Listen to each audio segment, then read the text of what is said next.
दोस्तों, आज मैं आप लोगों को नारियल के जन्म की कहानी सुनाने वाला हूँ। ये कहानी बहुत ही रोचक है। प्राचीन काल में सत्यव्रत नाम के एक राजा राज करते थे। वह प्रतिदिन पूजा पाठ किया करते थे। उनके पास किसी भी चीज की कमी नहीं थी। वह धन दौलत से लेकर हर प्रकार की सुविधा से समृद्ध थे। हालांकि इसके बावजूद भी राजा की एक अभिलाषा थी जिसे वह पूर्ण की चाह रखते थे। दरअसल राजा सत्यव्रत को किसी भी प्रकार से स्वर्गलोक जाने की इच्छा थी। वह अपने जीवन में कम से कम एक बार स्वर्गलोक के सौंदर्य को देखना चाहते थे, लेकिन उन्हें इसका मार्ग नहीं पता था। एक बार ऋषि विश्वामित्र अपनी तपस्या के लिए घर से बाहर निकले। चलते चलते वह अपनी कुटिया से काफी आगे चले गए थे। काफी समय बीत गया, लेकिन वह नहीं लौटे। इस कारण उनका परिवार भूख और प्यास से तड़प रहा था। राजा सत्यव्रत को जब यह पता चला तो राजा ने ऋषि विश्वामित्र के परिवार के पालन पोषण की जिम्मेदारी ले ली। कुछ समय बाद जब मुनिवर लौटे तो वे अपने परिवार को कुशल देख काफी प्रसन्न हुए। उन्होंने पूछा कि उनकी अनुपस्थिति में किसने उनकी देखभाल की। इस पर ऋषि के परिवार वालों ने बताया कि राजा ने उनके पालन पोषण की जिम्मेदारी उठाई थी। यह सुनकर ऋषि विश्वामित्र तुरंत राजमहल पहुंचे। वहां पहुंचकर उन्होंने सबसे पहले महाराज को धन्यवाद कहा। इस पर राजा ने ऋषि से अपनी इच्छा पूर्ण होने का आशीर्वाद मांगा।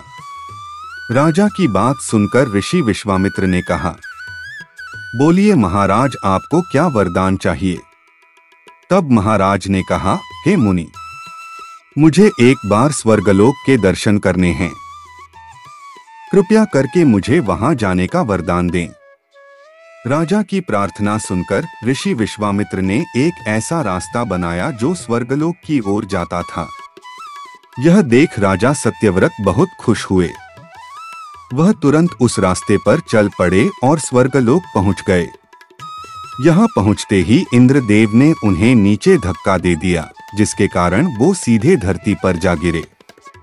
राजा सत्यव्रत ने तुरंत सारी घटना ऋषि विश्वामित्र को बताई। राजा की बात सुनकर ऋषि विश्वामित्र गुस्से से आग बबूला हो उठे। उन्होंने तुरंत सभी देवताओं से इस बारे में बात की और इस समस्या का हल निकाला, जिसके बाद राजा के लिए एक नया स्वर्गलोक बनाया गया ताकि किसी को परेशानी न हो। नए स्वर्ग लोक से राजा सत्यव्रत तो बहुत खुश हुए, लेकिन विश्वामित्र को एक चिंता लगातार सता रही थी। उन्हें डर था कि नया स्वर्गलोक कहीं जोरदार हवा के कारण गिर न पड़े। अगर ऐसा होगा तो राजा सत्यव्रत दोबारा से धरती पर जा गिरेंगे। काफी सोच विचार के बाद ऋषि विश्वामित्र को एक उपाय सूझा। उन्होंने नए स्वर्ग लोक के नीचे एक बहुत लंबा खंभा लगा दिया ताकि उसे सहारा मिल सके। ऐसी मान्यता है कि नए स्वर्ग लोक के नीचे लगाया गया खंभा एक विशाल पेड़ के तने के रूप में बदल गया। यही नहीं, कुछ समय पश्चात जब राजा सत्यव्रत की मृत्यु हुई तो उनका सिर एक फल में तब्दील हो गया। तभी से इस खंभे को नारियल का पेड़ कहा जाने लगा, जबकि राजा का सिर नारियल के रूप में जाना गया। यही कारण है कि नारियल का पेड़ इतना लंबा होता है। कहानी से सीख। इस कहानी से हमें यह सीख मिलती है कि अगर सच्चे मन से किसी की मदद करें तो हमारी हर ख्वाहिश पूरी हो सकती है।